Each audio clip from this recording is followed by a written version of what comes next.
Welcome to Bharat Rising. My first question to you is, what would you call the current world order? How would you describe it? Would you say it's still unipolar, with America in the lead? Would you say it's truly multipolar? How would you see this? I believe that the world today is multipolar. Most of you in the audience came of age during the unipolar moment, which ran from roughly 1991, when the Soviet Union collapsed, up until about 2017. And the United States was, of course, the most powerful state on the planet by far during the unipolar moment. Where do you see India standing in this? And do you see India then as a bridging power, trying to bridge different ideological camps? Or is India just tilting things in the direction that's suited? Well, I would say, first of all, India is an aspiring great power. The two building blocks of power in the international system are population size and wealth. You need a great deal of wealth, and you need a lot of people to qualify as a great power. The reason that China was not considered a great power until recently was because it didn't have the wealth. It certainly had the population size. What China now has is population size plus wealth. What India has for sure is population size, and it's growing wealthier and wealthier by the year.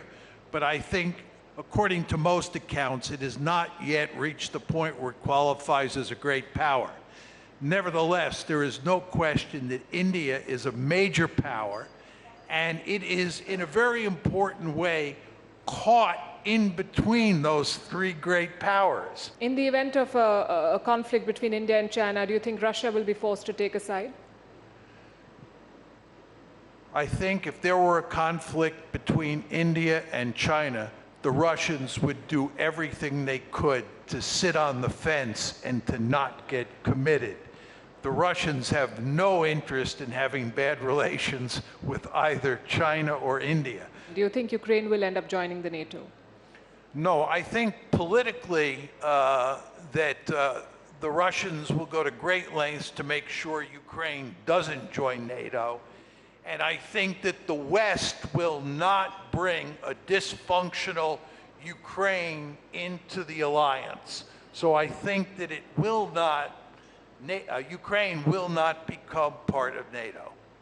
Do you then think the West should stop the military aid to Ukraine? Because the American aid is tied in the Congress, and the Europeans are still struggling to find the money to fund this war.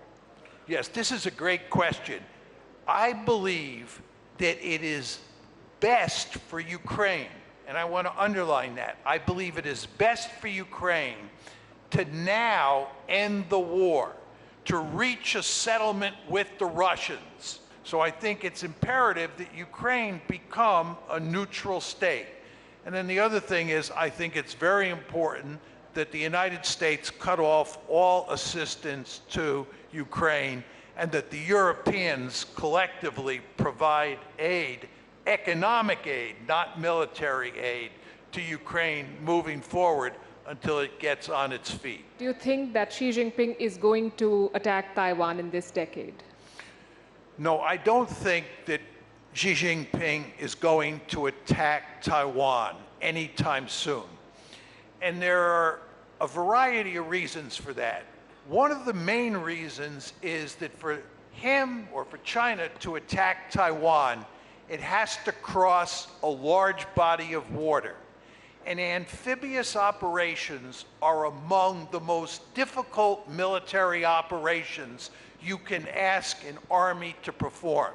It is very difficult to cross a body of water as large as the Taiwan Strait. So the task that the Chinese have set for themselves, if they decide to attack Taiwan, would be a formidable one. The second point is, China has not fought a war since 1979. Just think about that. The United States of America is fighting wars all the time. There's always the possibility of conflict breaking out. If that happens, my question is, What role do you see India playing there? Because India controls the entry to the Malacca Strait. India has an agreement with the US to allow the aircraft to refuel at Indian bases. Do you think India will have a role, and will it support America militarily in a Taiwan conflict? I think that India in that event would provide indirect support for the United States. I don't think that India would get involved in the fighting.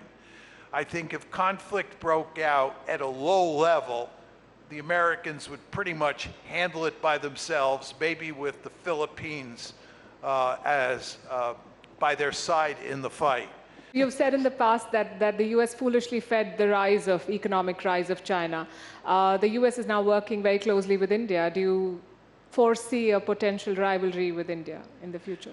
During that second half of the Cold War, we had a vested interest in helping China to get rich, because as China got rich, it helped us contain the Soviet Union. When the Cold War ended, and the Soviet Union went away, my argument is we no longer have a vested interest in helping China to get rich. Now, let's go to the India question. At this point in time, the United States has a deep-seated interest in seeing India grow wealthier and militarily more powerful, because India can help the United States contain China. India is a member of the Quad. If China develops a powerful naval projection capability into the Gulf area, India will play a key role in helping the United States deal with that scenario. So we have a vested interest in helping India grow.